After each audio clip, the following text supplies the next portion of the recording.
Ustadz, ada ulama yang menyampaikan bahwa yang membatalkan puasa itu memasukkan sesuatu ke beberapa lubang seperti mulut, hidung, telinga, kemaluan. Mohon penjelasannya Pak Ustadz. Di mana letak pengambilan dalilnya? Jamaah ini dulu. Pak Arifin Ahmad. Nah, Gubernur Riau nih. Bagaimana cara mengembalikan hati ini tenang hanya dengan Allah? Sedangkan hati ini sekarang tenang dengan selain Allah. Pak Arifin, dulu ada seorang sahabat sholat di kebunnya. Allahu Akbar, sholat dia di kebun. Dilihatnya burung berkicau.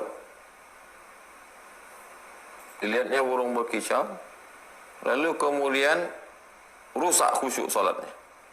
Selesai sholat dihukumnya dirinya. Dengan apa? Disedekahkannya kebun itu.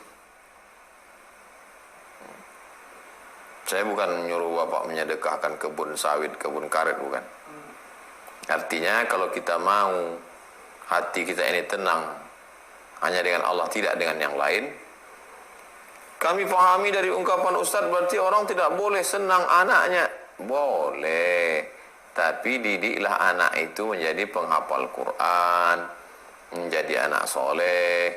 Boleh punya kendaraan, tapi dengan kendaraan itu justru dekat kepada Allah. Boleh punya duit banyak, tapi dengan duit itu justru mendekatkan diri kepada Allah. Itu maksudnya. Bagi yang awam. Tingkatkan ibadah. Ada di antara kita yang dilebihkan Allah SWT jabatannya, dengan jabatan itu beribadah. Ada di antara kita ini dilebihkan Allah hartanya, dengan harta itu beribadah. Ada di antara kita ini dilebihkan Allah anaknya, dengan anak itu beribadah. Pokoknya semua menggiring wa ma khalaqtul jinna wal insa illa liya'budun, pakai untuk beribadah. Jangan sampai lalai.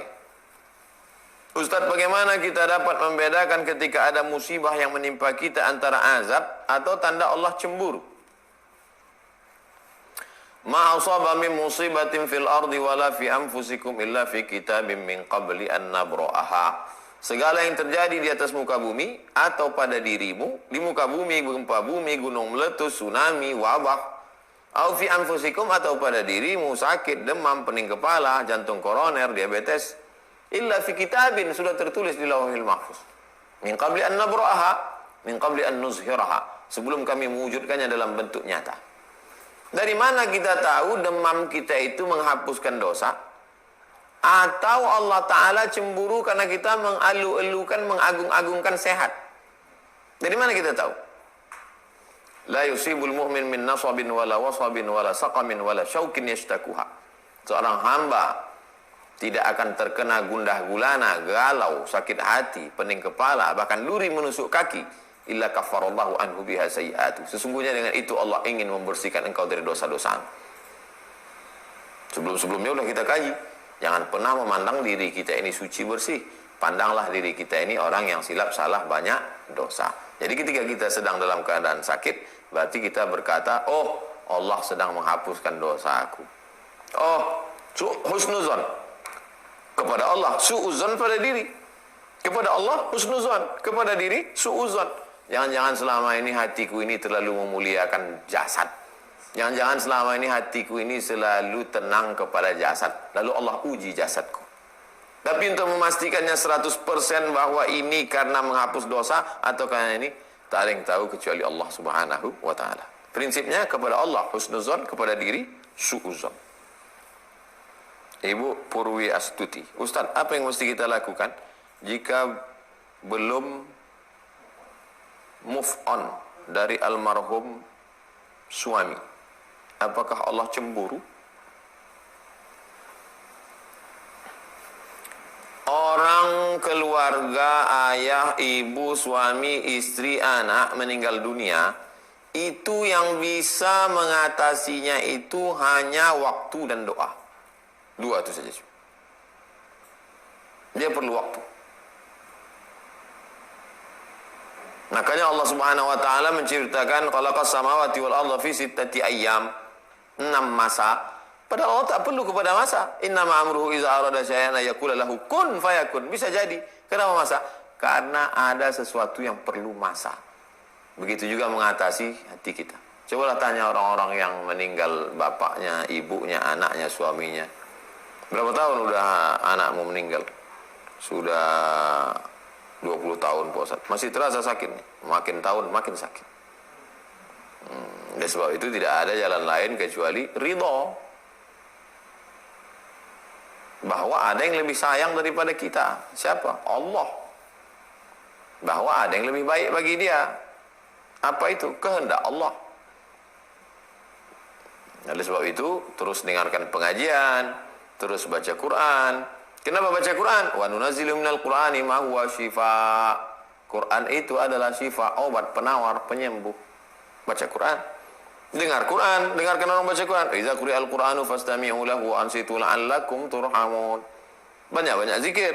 Kenapa zikir? Ala bi zikrillah tatma'innul qulub. Dengan banyak zikir hati menjadi tenang. Banyak-banyak berdoa. Kenapa banyak doa? Doa usilahul mu'min. Doa senjata orang beriman. Ada musuh di dalam. Bagaimana mengusir musuh dengan senjata? Apa senjatanya? Doa. Lebih daripada itu urusan kita. Lebih daripada itu, urusan Allah. Berdoa kepada Allah Subhanahu wa ta'ala. Ya Rabb, Allahumma a'inni, tolong aku ala zikrika, supaya hatiku ini hanya mengingat Engkau. Wa zikrika wa syukrika, hatiku ini hanya bersyukur kepada Engkau. Wa husni ibadatik, selalu beribadah kepada Engkau. Ibu Desi, Ustaz, jika hati tak boleh diisi selain Allah, bagaimana cara kasih mengasihi kepada sesama selain makhluk Allah agar Allah tak cemburu? Oh, tetap berbagi. Jangan nanti besok datang pengurus masjid, Assalamualaikum Ibu Desi. Waalaikumsalam. Mana beras 20 kilo untuk fakir miskin? Hatiku tak bisa berbagi kepada. Bukan itu maksudnya. Ibu tetap silaturahim, tetap berteman, anak tetap dijaga, berbakti kepada suami, suami menjaga istri, orang tua, ibu, ayah, tetap. Itu maksudnya, bukan ditinggalkan. Lalu kemudian tak bersilaturahim, tinggalkan semua, pas ditanya, kenapa? Ma fi qalbi illallah, hanya Allah semata. Tak, bukan itu maksudnya. Sunnah, yang kita lakukan ini sunnah. Tapi Allah Subhanahu wa taala ingin hati kita itu jangan sampai terikat, terpaut. Jadi memahami ini semuanya ini dengan rasa. Dipahami ini semua dengan rasa. Sudah dipahami? Baru paham saya Pak Ustaz rasanya.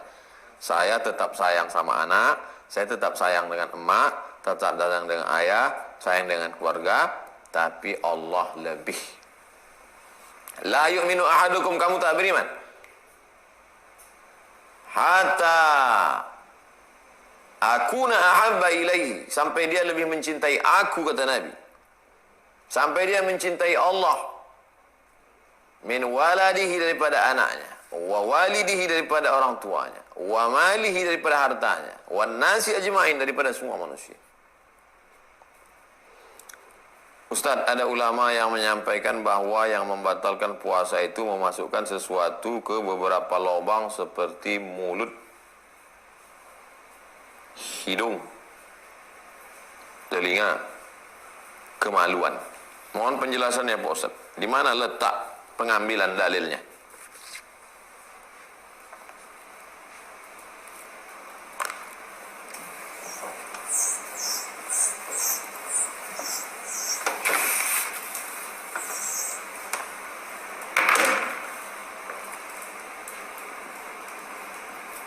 Idkhalus syai' fil jawf,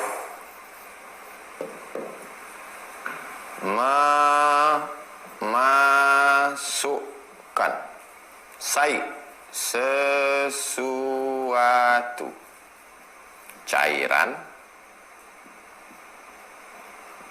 benda padat, DLL, fil jauh, ke dalam rongga. Apa yang dimaksud dengan rongga itu? Paru, paru-paru, kemudian lambung, ri'ah, paru-paru, ma'idah, lambung, am'a, usus. Begitu kata ulama. Memasukkan sesuatu, cairan, benda padat, dan lain-lain ke dalam fil jauf. Apa jauf? Ri'ah, paru-paru, ma'idah, lambung, am'a, usus. Oleh sebab itu, memasukkan tetes mata, memasukkan tetes obat tetes telinga, tak batal.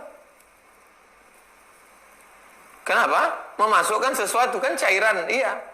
Tapi ke telinga tak masuk dalam ini. Jadi yang kajian ibu tadi mengatakan, pokoknya asal masuk ke rongga, batal. Kalau gitu pakai celak, batal. Kenapa? Karena waktu orang pakai celak,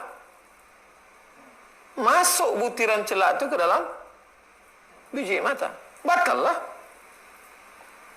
Sebab itu lihat fatwa Al-Azhar Mesir, tak batal.